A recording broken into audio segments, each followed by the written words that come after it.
my name is Amber Kilman, and this is my critical assignment presentation for my exercise and fitness education class at Cal Baptist University. So for this class, we had to create an 8-week periodization model for our client in order to reach a certain goal that they had. So the first thing that we had to do was a health and movement assessment. So when it comes to doing exercise programs, it's important to start off with a health assessment. A health assessment has a series of questions on things that our client is dealing with or doesn't have any problems with. So if they have any diseases like asthma or heart disease or high blood pressure, anything like that, they should be able to list it on the assessment. If they are clear and good to go, then we could go ahead and move on to the functional movement screening test. If not, they need to get a note from their doctor to make sure it is okay to keep moving forward with this exercise program or to not pursue it at all. So with the functional movement screening, or FMS, we had to use it to determine if they were healthy enough to start this 8-week periodization model. So they had to perform a deep squat, a hurdle test, an inline lunge, shoulder mobility, shoulder clearing, active straight leg raise, trunk stability, spinal extension clearing, rotary stability, and spinal flexion clearing.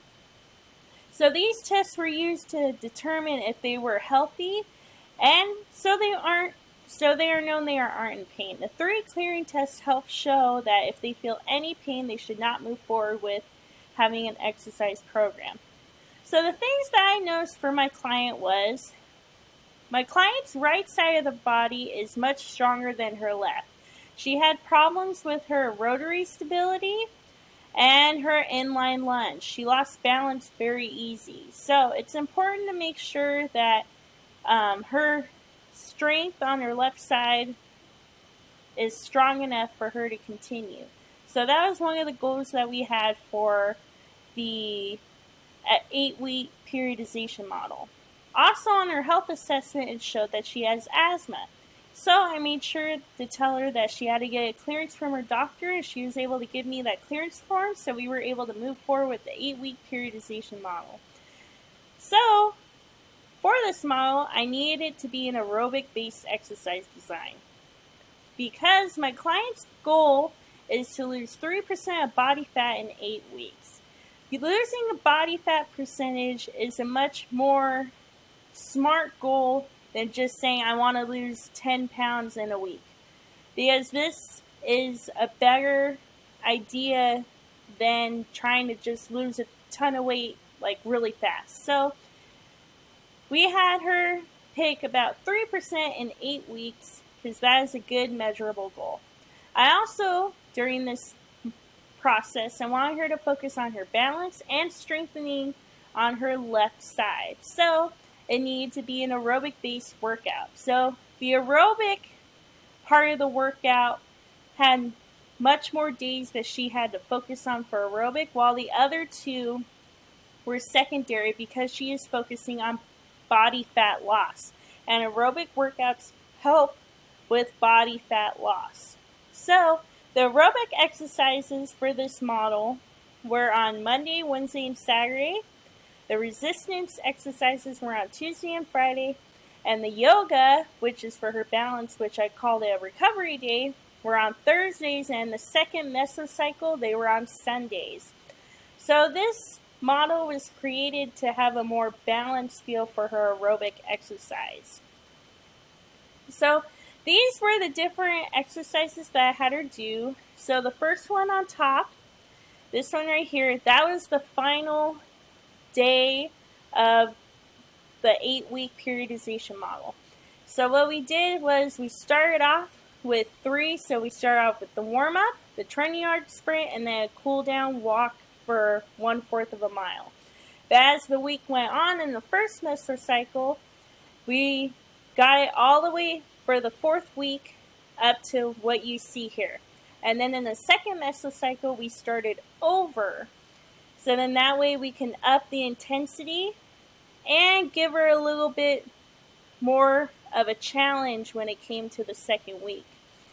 For the resistance trainings right here, we focused on a upper body and a lower body type of workout. So whenever we did the intensity, we made sure that the intensity was same for the upper body and the lower body for that week, because you didn't perform the same exercises during the week. You only performed it every week differently instead of every day. And then finally, these are the exercises that we use for the recovery day, or days that was in the mesocycle. So she performed the same exercises, the same sets, same reps, and the intensity went up during the week. So we added a little bit more running on our aerobic days, like I explained before. So we started out small, and then once we got to the second week, third week, fourth week, we had a much busier schedule for her to have on the aerobic days. And the second mesocycle, we actually started it over, and we started back in the beginning, but we started her off with a higher intensity. And every time it reached an aerobic day, the intensity went from high to low in order to meet the linear traditional model. The resistance training exercises were the same, but in the second mesocycle, the intensity was a lot higher as the weeks went on. And we added another recovery day in the mesocycle too, to make sure to give her more of a challenge. The program design is a linear traditional model because according to Half and Triplett, they explain that a linear traditional periodization model is resistance training with gradual progressive mesocycle increases in intensity over time. So as the week progressed, the same exercises started out at a higher intensity and decreased as the week went on. The same repetitions and set were the same throughout the entire periodization model, while the intensity during the week went down, but after that it went back up, and then went back down, and then went back up, ending at the highest intensity that she could handle in the second week.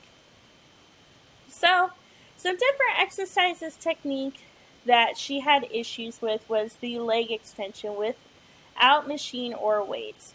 And Yoka Shiyo and others explain that during the leg extension, eccentric contractions of the knee extenders are needed to perform the exercise correctly.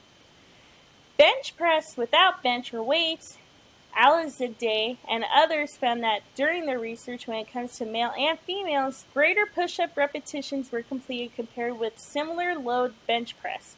And this has something to do with the push-ups being on a stable surface, which is on the floor, while the bench press, you're lifting weights free in the air. So that's why they had greater repetitions in the push-up than in the bench press. But these were the two exercises that my client had an issue with.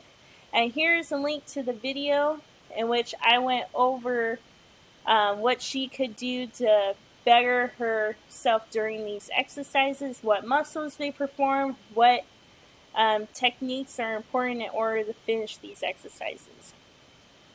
So, to apply what I've learned throughout this course really helped me understand the steps needed in order to provide an exercise program for a client. And this is going to be help me become a better coach in the future.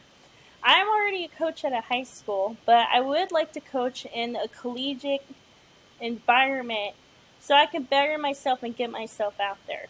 So using these steps will indeed make sure my athletes are healthy before they even set foot in the pool. And it took me for a while to come up with a great workout program that I made for my clients. So in the future, I'm more prepared. I know different exercises that can be used, and I know how to perform a linear traditional model now and can apply it to coaching in the future.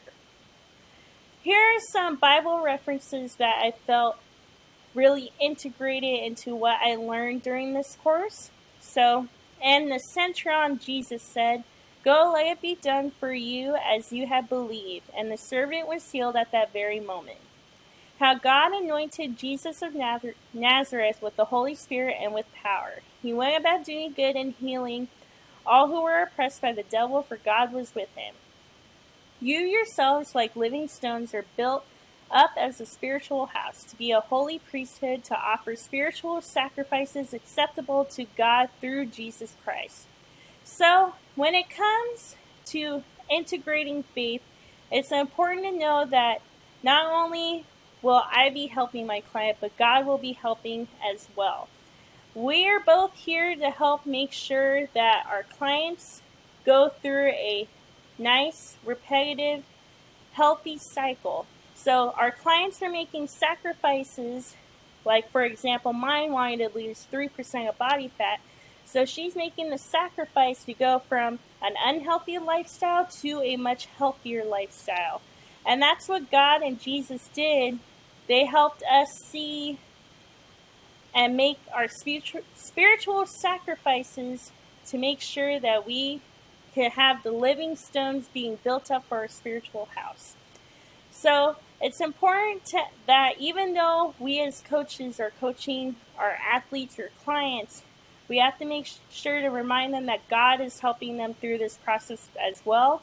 It's important to be motivational, to let them know that God is here for them. And if they need to be motivated, He is there to listen. And it's important for us as well to motivate our clients the best that they can, because they are making a big step into going into a big, healthier lifestyle. So that was my critical assignment presentation. I hope this helped those that need help creating an 8-week periodization model through a linear traditional standpoint. What steps are needed to take in order to get to that point, because it's very important to make that health assessment anytime before an exercise is done, using the FMS test as well. That is a good thing to have in order to make sure that the client is able to even perform these exercises. So it is important to remember here to follow these steps, so then that way we can get our clients to the best health that they can get to.